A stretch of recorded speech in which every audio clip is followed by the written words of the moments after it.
और अब की बार तो सावन भी है और अधिक मास भी है। प्रत्येक वर्ष का नियम है सावन की शिवरात्रि पर ऑनलाइन अभिषेक करते हो आप लोग? श्री शिवाय नमस्तुभयम मित्रों, हर हर महादेव। आप सभी का स्वागत है हमारी YouTube चैनल शिव पुराण ज्ञान में। हमारी चैनल पर श्री पंडित प्रदीप मिश्रा जी द्वारा बताए गए सभी अचूक उपाय बताए जाते हैं। सही जानकारी के लिए हमारी चैनल को अवश्य सब्सक्राइब करें। सब ऑनलाइन अभिषेक, अब की बार 2 अभिषेक रहेंगे, एक सावन की शिवरात्रि का रहेगा और एक अधिक मास भी जो 3 साल में पड़ता है उसकी भी शिवरात्रि का रहेगा। 2 अभिषेक ऑनलाइन पड़ जाएंगे अब की बार, एक सावन की शिवरात्रि का और एक अधिक मास की शिवरात्रि का, क्योंकि अधिक मास की शिवरात्रि का एक बहुत अच्छा नियम है, अगर बना सको तो करिएगा। अधिक मास में जो शिवरात्रि आए प्रयास करना, अगर छोटी सी भी गुमठी लेकर बैठे हो, ठेला लगा रहे हो, व्यापार नहीं चल रहा, धन की कमी हो, पैसा नहीं हो, बहुत हताश हो गए हो, टेंशन में जिंदगी जी रहे हो, तो अधिक मास की शिवरात्रि मत छोड़ना। 5 दिए अधिक मास की शिवरात्रि पर जरूर लगाना। पहला, शंकर मंदिर के द्वार पर, मतलब शिव मंदिर के बाहर। दूसरा, बेलपत्री के वृक्ष के नीचे। तीसरा, आंवले के वृक्ष के नीचे। चौथा, नदी का घाट या कुएं का घाट या तालाब का घाट या सरोवर का घाट या आपके घर में कोई पानी का हंडा हो उसके पास में। और 5वां, अपने दरवाजे की चौखट पर राइट हैंड में दिया अवश्य लगाएं। ये अधिक मास की शिवरात्रि पर जरूर करना। जिंदगी में कितना भी धक्का खा रहे हो गए, भगवान हाथ पकड़कर खींचकर बाहर कर देगा। शिव तत्व को जानो। अभी क्या चल रहा है? सावन। हमने पहले कथाओं में कहा, आप लोगों ने स्मरण में रखा होगा, 12 महीने शंकर जी को 1 लोटा जल चढ़ाओ, पर सावन के महीने में शंकर जी को जम के बोलो जरा, 2 लोटा जल चढ़ाओ। इस पुष्कर की ब्रह्मा शिव महापुराण की कथा का स्मरण करिएगा, थोड़ा सा ध्यान दीजिएगा। जैसे ये शिवलिंग है, ये जलाधारी है, ये यहां से जल नीचे जा रहा है। जलाधारी का जो मुख होता है वो उत्तर की ओर हो जाता है, ठीक है, समझिएगा जरा।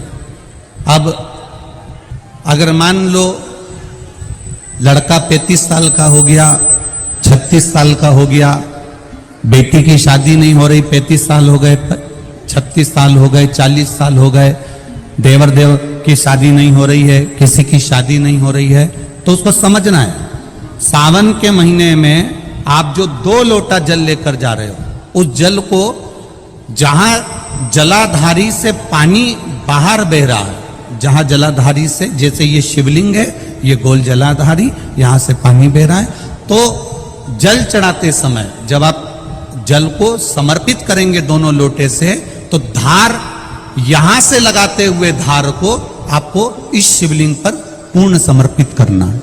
कहां से चालू करेंगे? ये जलाधारी जो बनी हुई है अशोक सुंदरी का स्थान। किसके स्थान से?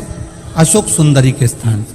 अगर लड़के की शादी, लड़की की शादी ना हो रही हो, 35 साल, 40 साल, 42 साल के हो गए, विवाह का कोई योग ही नहीं बन रहा, 28 साल, 30 साल हो गए, बहुत प्रयास कर लिए, तो एक सावन के महीने का नियम, 2 लोटे जल लेकर देवाधिदेव महादेव के सामने जाइए। यहां अशोक सुंदरी वाली जगह से दोनों धार एक साथ चढ़ाना प्रारंभ करिए और करते करते वो धार शंकर भगवान के शिवलिंग पर ले जाकर छोड़ दीजिए। ये सावन के महीने के अगर आपने मात्र 7 दिन भी लगातार अगर ये धार आपने चढ़ा ली है, तो देवाधिदेव महादेव की कृपा से 3-4 महीने में सूचना आपको प्राप्त हो ही जाती है। 12 महीने 1 लोटा जल चढ़ाइए, संपूर्ण 12 महीना 1 लोटा जल चढ़ाओ। पर जब सावन का महीना आए तो अपने हाथ में 2 लोटे होना चाहिए।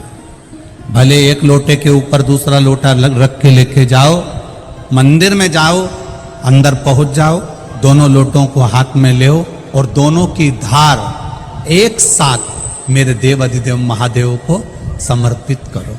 दोनों की धार अशोक सुंदरी वाली जगह से जल चढ़ाया जाए सावन में, वो विवाह के लिए है। लग रहा है कोई बीमारी अपने शरीर में आने वाली है, डॉक्टर को दिखाने जाऊंगी, कोई तकलीफ बड़ी आने वाली है, कोई बड़ा रोग इस शरीर में ना आए, तो श्रावण के महीने में 3 जगह पर बेलपत्र, एक अशोक सुंदरी वाली जगह पर जिसकी डंडी का मुख जहां से पानी बहता है वहां रहे, बहुत ध्यान से सुनना। दूसरी बेलपत्र माता पार्वती जी का हस्त कमल जो जलाधारी है वहां, उसका डंडी का मुख अपनी ओर हो। तीसरी बेलपत्र शिवलिंग के ऊपर जिसका डंडी का मुख तुम जहां बैठे हो उससे ठीक विपरीत हो। अगर आप यहां बैठे हो तो डंडी का मुख उधर हो, आप यहां बैठे हो तो डंडी का मुख उधर हो, अपने विपरीत में डंडी का मुख हो। बेलपत्र चढ़ा देने के बाद 2 हाथ में जो तुम्हारे जल का पात्र है उसको बाबा को धीरे धीरे तीनों स्थान पर धार थोड़ी थोड़ी चढ़ाई है और फिर बाबा का आचमन कर कर आई है। कोई जिंदगी में बड़ी बीमारी निकलेगी ही नहीं, बाबा स्वस्थ रखेगा। ये श्रेष्ठता। अगर मान लो सब्सक्राइब कीजिए हमारे YouTube संतान का सुख नहीं है, और साथ ही बेल आइकन को दबाना न भूलें। संतान का सुख नहीं है। लेटेस्ट वीडियोस की अपडेट्स मिलती 20 रहेंगी। साल हो गए, 25 साल हो गए, 30 साल हो गए, संतान का अगर सुख नहीं है तो शंकर का कोई भक्त मिल जाए, शिव का कोई उपासक मिल जाए, या कोई ब्राह्मण देव वेद शास्त्र का ज्ञान रखने वाले, अपने जीवन को सार्थकता में सात्विकता में जीने वाले, ऐसे ब्राह्मण को जोड़े से उनके बच्चों के साथ बेलपत्री के पेड़ के नीचे भोजन करा देना, खीर खिला देना, और उस खीर के भाग को पति पत्नी दोनों अवश्य पाना, उससे संतान का सुख भी मेरे बाबा प्रदान कर दे।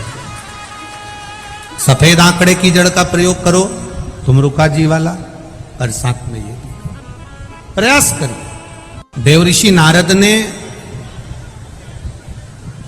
3 सूत्र भगवान शंकर को प्राप्त करने के बताए। जरा बहुत ध्यान से सुनना। देव ऋषि नारद ने 3 सूत्र भगवान शंकर को प्राप्त करने के बताए। पहला, शिवालय तक जाइए, शंकर को रिझाने का प्रयास करिए। मंत्र चाहे नमः शिवाय जप लो, ओम नमः शिवाय जप लो, डीले कम करो, नमः शिवाय जपो, ओम नमः शिवाय जपो, चाहे श्री शिवाय नमस्तुभ्यम जपो, चाहे महामृत्युंजय मंत्र जपो, चाहे राम कहो, चाहे कृष्ण कहो, तुम्हारी मर्जी पड़े उसका भजन करो। दूसरा, कहीं अगर मौका मिल जाए, चाहे वो टीवी के सामने मिल रहा हो, मोबाइल पर मिल रहा हो, चाहे तुम्हारे नजदीक में कहीं शिव महापुराण की कथा हो रही हो, पंडाल में बैठकर या टीवी के मध्य बैठकर या मोबाइल के सम्मुख या टीवी के सम्मुख बैठकर शिव महापुराण की कथा को सुनो।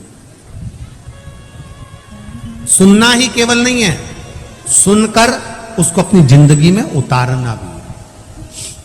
सुनकर अपने जीवन में उतारना। अगर आपको यह वीडियो पसंद आया है तो कृपया वीडियो को लाइक करें, कमेंट करें और हमारी चैनल को सब्सक्राइब करें। श्री शिवाय नमस्तुभ्यम।